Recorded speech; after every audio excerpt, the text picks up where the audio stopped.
Assalamualaikum warahmatullahi wabarakatuh.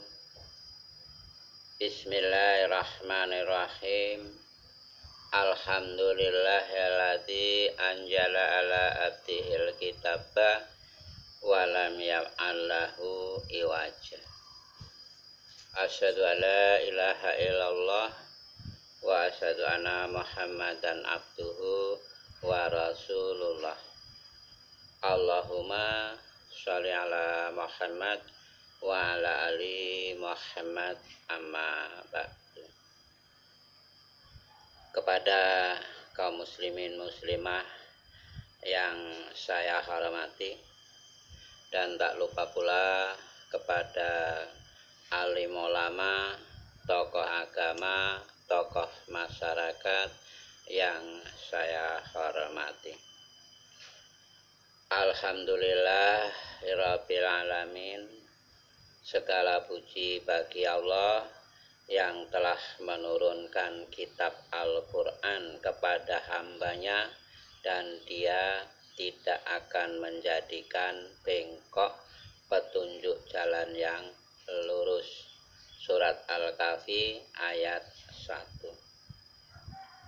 Selawat dan salam yang senantiasa marilah kita sanjungkan kepada junjungan kita Nabi Muhammad sallallahu alaihi wasallam, karena beliaulah yang membimbing kita, mendidik kita, serta memberikan contoh tauladan buat kita untuk menuju jalan yang mendapatkan syafaat, baik di dunia ini maupun di akhirat nanti. Kaum muslimin muslimah yang saya hormati, marilah kita lanjutkan ngaji kita walau hanya satu ayat. Karena Allah menurunkan kitab Al-Quran itu sebagai petunjuk kita dalam melangkah hidup di bumi ini maupun di akhirat nanti, yang insya Allah akan mendapatkan syafaat, yaitu pertolongannya. Untuk itu mari kita buka Al-Quran kita baca, kita pelajari terjemahannya, lalu kita pahami. Setelah paham, kita amalkan dalam kehidupan kita sehari-hari dalam beramal dan ibadah kita kepada Allah Subhanahu wa ta'ala.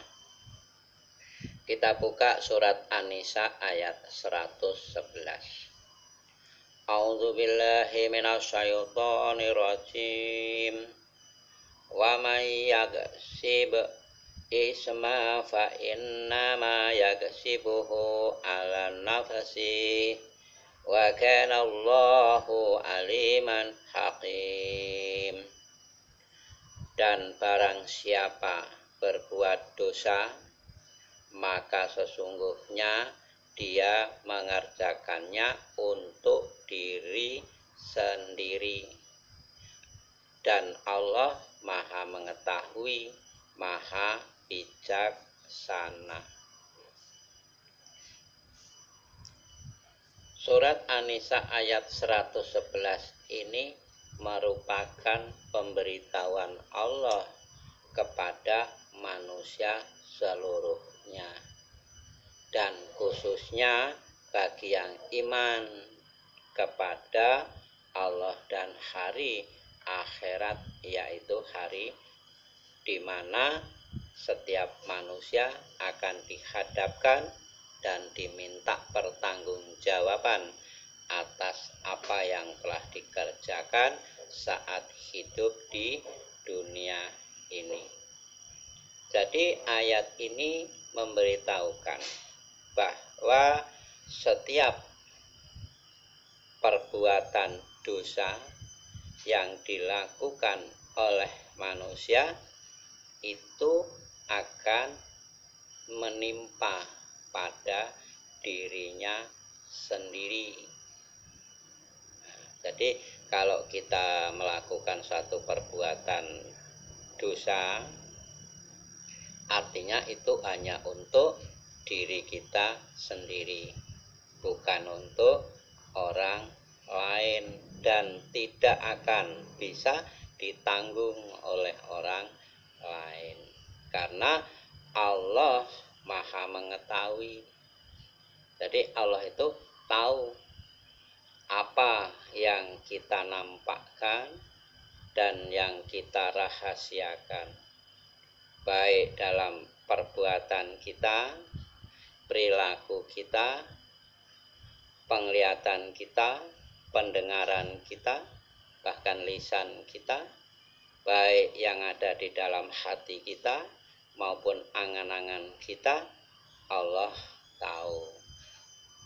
Jadi kalau kita menyembunyikan suatu kejahatan, perbuatan yang dosa, yang jahat, yang mungkin keji, kita masih bisa bersembunyi di hadapan manusia. Akan tetapi jika di hadapan Allah, kita tidak akan bisa sembunyi, karena Allah Maha mengetahui. Dan Allah itu Maha bijaksana.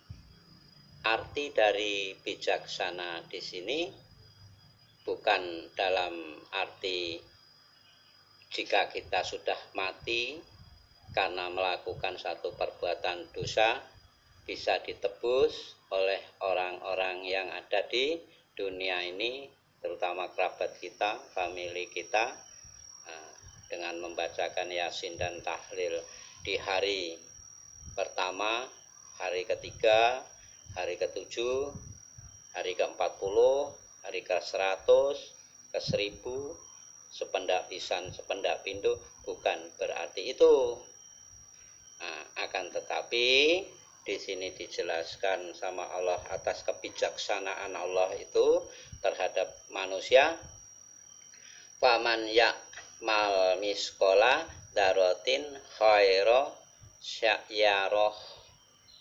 Maka barang siapa mengerjakan kebajikan seberat zarah, maka dia akan melihat balasannya.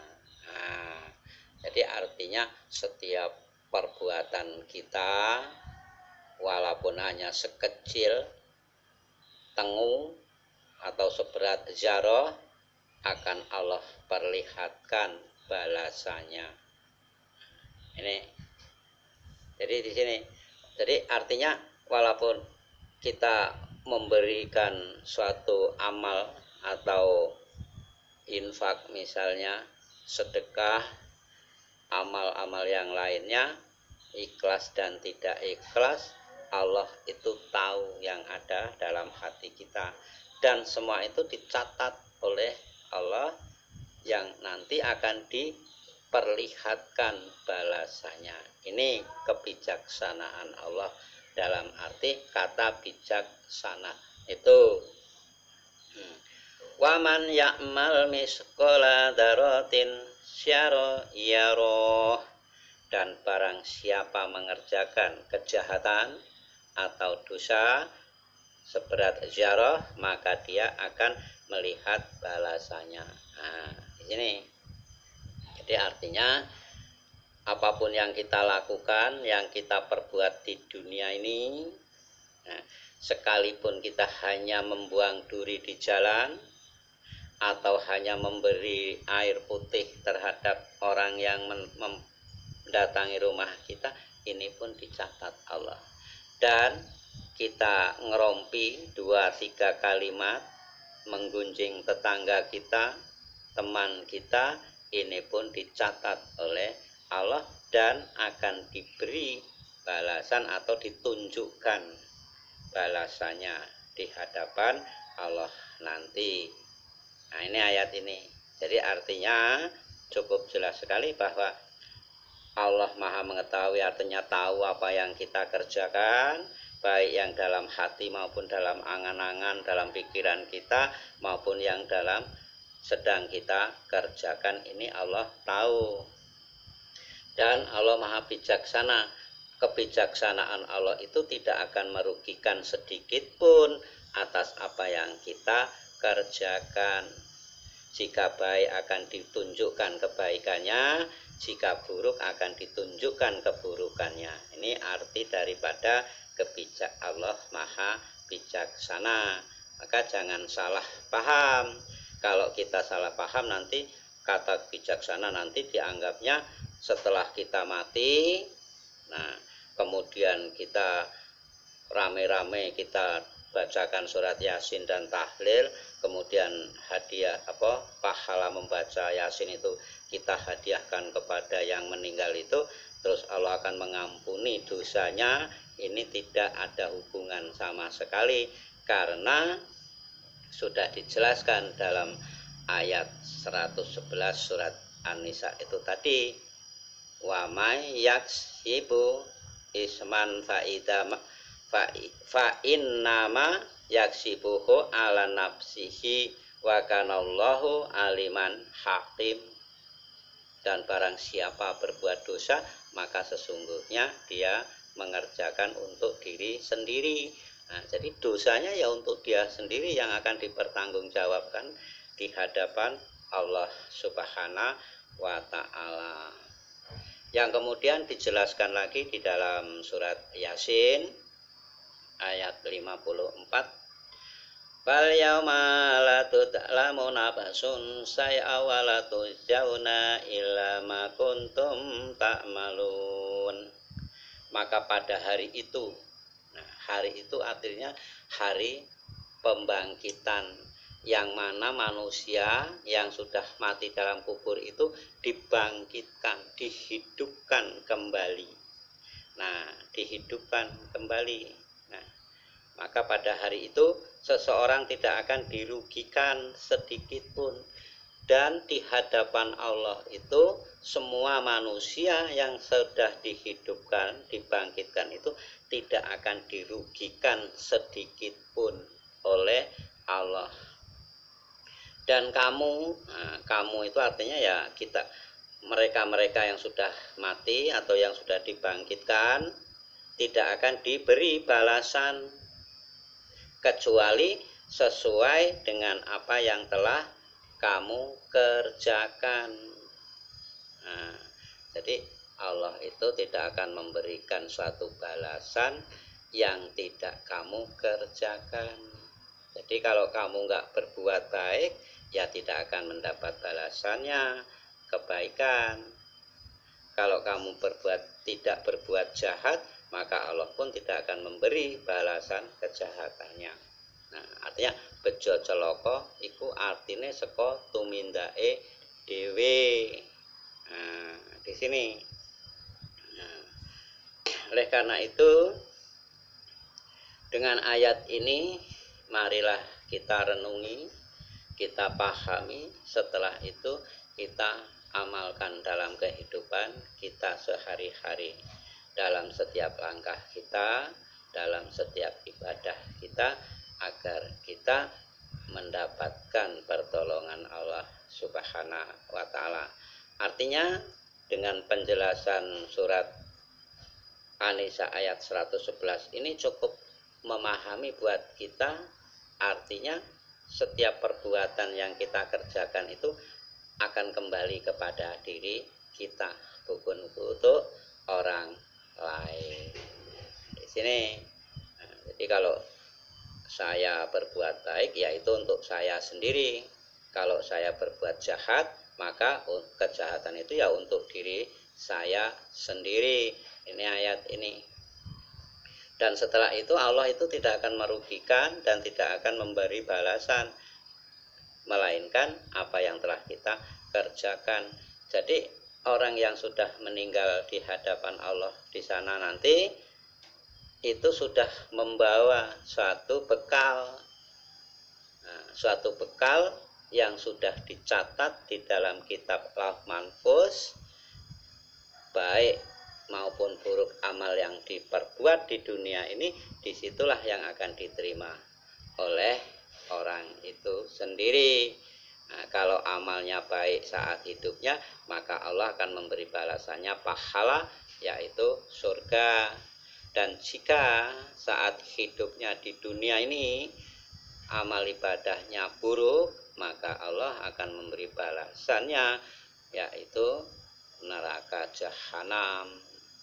Karena sebagaimana dalam surat An-Nisa ayat 14 di situ, barang siapa yang durhaka kepada Allah dan Rasul-Nya serta melanggar batas-batas hukumnya, niscaya Allah akan memasukkannya ke dalam api neraka dan dia kekal di dalamnya, tidak akan bisa ada yang menolong, bahkan mendapat azab yang paling pedih. Di sini ini surat An-Nisa, silahkan dibuka, dipelajari ayatnya.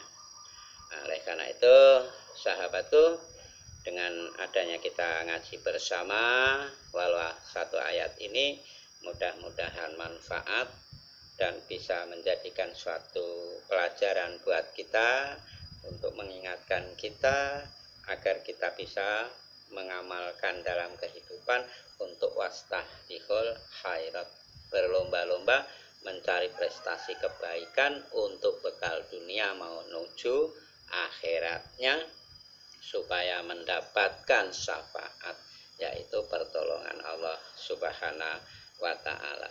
Kurasa cukup sekian atas ulasan saya. Ada kurang dan lebihnya saya mohon maaf, yang insya Allah akan kita sambung lagi di lain waktu di gelombang yang sama ngaji bersama. Saya akhiri, assalamualaikum warahmatullahi wabarakatuh. Terima kasih.